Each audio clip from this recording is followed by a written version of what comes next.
রাজনীতি প্রেক্ষাপটে যদি আবার জনগণ এই নিশ্চিন্ত নিরাপত্তায় কেন্দ্রে ভোট দিতে যায়, যদি ফিরে আসে, আপনি কি রাজনীতি করার চিন্তা ভাবনা আছে কি? এই অল্প সংখ্যক 17-18 জন দিয়ে বাংলাদেশ চালানো সম্ভব না। এখানে আরো গুরুত্বপূর্ণ ব্যক্তিবর্গদেরকে নিয়ে যারা রাজনীতি বুঝেন, আবেগের বশবর্তী হয় না। ও কাহার ভয়ে কাউকে আপনি পোস্ট দিবেন যে তাকে যদি পোস্ট না দেয় তাহলে আমার মস্ত থাকবে না, আমার উপর আন্দোলন আসতে পারে। এই চিন্তা চেতনা নিয়ে যদি আপনি স্বজনপ্রীতি করেন, আপনার বিরুদ্ধে সরকারের প্রতি আপনার প্রত্যাশাটা একটু। যে আমার প্রত্যাশা তো একটা রাষ্ট্রের সৌন্দর্যের জন্য, তো একটা বাংলাদেশের নাগরিক হিসেবে আমার প্রত্যাশা তো অনেক। আর ইন্টারিম গভর্নমেন্ট দায়িত্ব নিয়েছেন এবং বিভিন্ন ধরনের আলোচনা, পর্যালোচনা, সমালোচনা সবকিছু কিন্তু আমরা অনলাইনে দেখতে পাচ্ছি।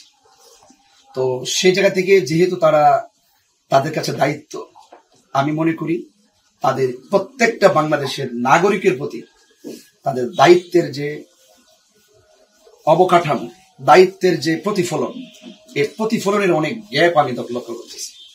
কারণ অন্তর্বর্তীকালীন সরকারের উচিত জনগণের জানমালকে নিরাপত্তা দেওয়া। এই জায়গাতে অনেক ব্যাঘাত। রাতের অন্ধকারে আমরা চলাফেরা করি, রাস্তায় কিন্তু আমি দেখি অনেক ডাকাতি হচ্ছে, এলাকায় এলাকায় অনেক দ্বন্দ্ব হচ্ছে।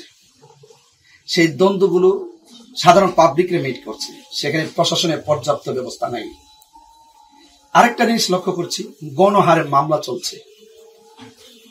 এভাবে যদি একটা কেউ এসে পাওয়ার দেখিয়ে একটা নিরপরাধ মানুষকে মামলা ঢুকিয়ে দিচ্ছে, এই বিষয়গুলো কিন্তু অন্তর্বর্তীকালীন সরকারকে দেখতে হবে এবং পাশাপাশি পর্যাপ্ত প্রশাসনিক ব্যবস্থার মাধ্যমে দেশের অস্থিতিশীল পরিবেশকে স্থিতিশীলতায় আনতে হবে।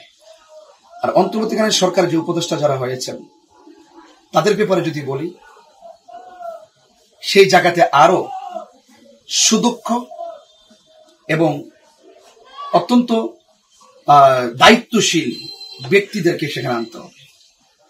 যদি ওইভাবে যদি না আনা হয়, তাহলে ধারাবাহিকভাবে আমরা অনলাইন, অফলাইন এবং বিভিন্ন ধরনের পত্র পত্রিকার যে নিউজগুলো আমরা পাচ্ছি, তাদের বৈধতা নিয়ে প্রসঙ্গ পাচ্ছি, সরকারের পদত্যাগ নিয়ে বিভিন্ন প্রশ্ন চলে আসছে। এইগুলোর কিন্তু সুষ্ঠু কোনো সলিউশন কিন্তু আমরা সাধারণ নাগরিক হিসেবে কিন্তু পাচ্ছি না।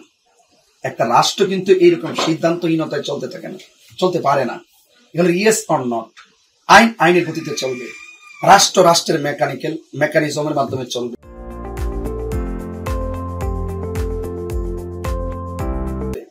আমার মনে হচ্ছে সেখানে অনেক ধরনের মান্যতার অভাব আমরা পরিলক্ষণ করছি। যেমন যেভাবে গণহারে শিক্ষকদেরকে পদত্যাগ করা হচ্ছে, এটা অত্যন্ত দুঃখজনক এবং নিন্দনীয়। যেই সরকারি আসুক, আজকে যে শিক্ষকটার চাকরির বয়স 25, সে কিন্তু আগে অন্য সরকার পেয়েছে, এখন বিগত সে 17 বছর এই সরকারও পেয়েছে।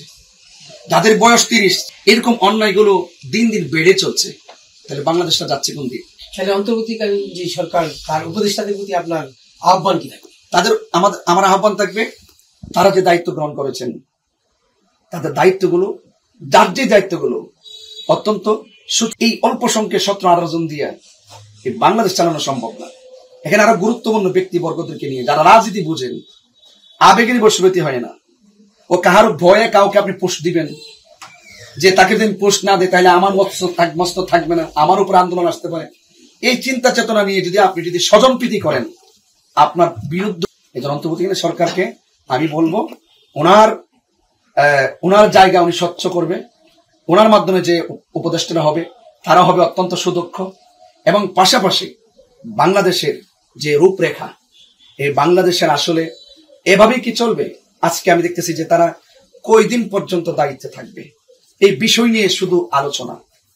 আমার প্রসঙ্গ হলো, হ্যাঁ, তাদেরকে একটু সময় দেওয়া উচিত, কিন্তু ওনারা কিভাবে আসলেন, কিভাবে বসলেন, তাদের বসার স্বচ্ছতা কি এবং তারা কিভাবে দেশটাকে গঠন করবেন, রাজনৈতিক যত লোকজন আছে তাদের সাথে তাদের সংলাপ কি, এই বিষয়গুলোর যদি একটা স্পষ্ট মেকানিজম না থাকে, তাহলে কিন্তু আপনার অন্তর্বর্তীকালীন সরকারের চেয়ারও কিন্তু প্রশ্নবিদ্ধ হবে এবং অলরেডি কিন্তু লেখালেখি বলা বলি শুরু হয়ে গেছে।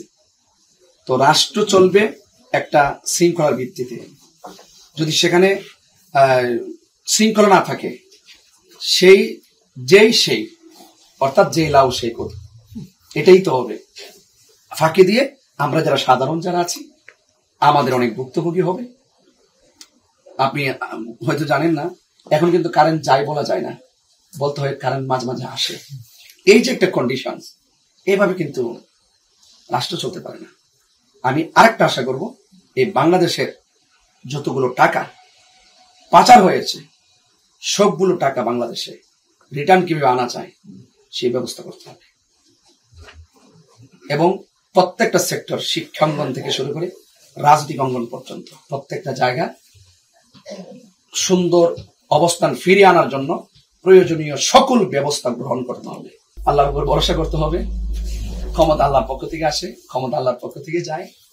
এই জন্য ছোটকে স্নেহ করতে হবে, বড়কে সম্মান করতে হবে এবং জনতা নয়, ক্ষমতা নয়, জনতার রাজনীতি করতে হবে। রাজনীতি প্রেক্ষাপটে যদি আবার জনগণ এই নিশ্চিন্ত নিরাপত্তায় কেন্দ্রে ভোট দিতে যায়, যদি ফিরে আসে, আপনি কি রাজনীতি করার চিন্তা ভাবনা আছে কি? না, আমি আসলে ধর্ম নিয়ে কাজ করি এবং আমার ব্যক্তিগত বিষয় হলো দেশটা যদি শান্তি থাকে, রাজনীতি বড় কথা না। দেশের মানুষ যদি ভালো থাকে আর দেশের মানুষের ভালোটাই যদি আমার কাছে ভালো লাগে, এটাই বড় রাজনীতি। আর ভোটের রাজনীতি যদি বলেন, আমরা আগে দেশের মানুষের পারস্পরিক নিজেদের জোট, তারপরে ভোটের চিন্তা। এখন তো জনগণ সকল মানুষগুলো অস্থিতিশীল অবস্থায় আছে। সেই স্থিতিশীল অবস্থায় ফিরে আসার আগ পর্যন্ত আমি ভোটের চিন্তাই তো করতে পারি না।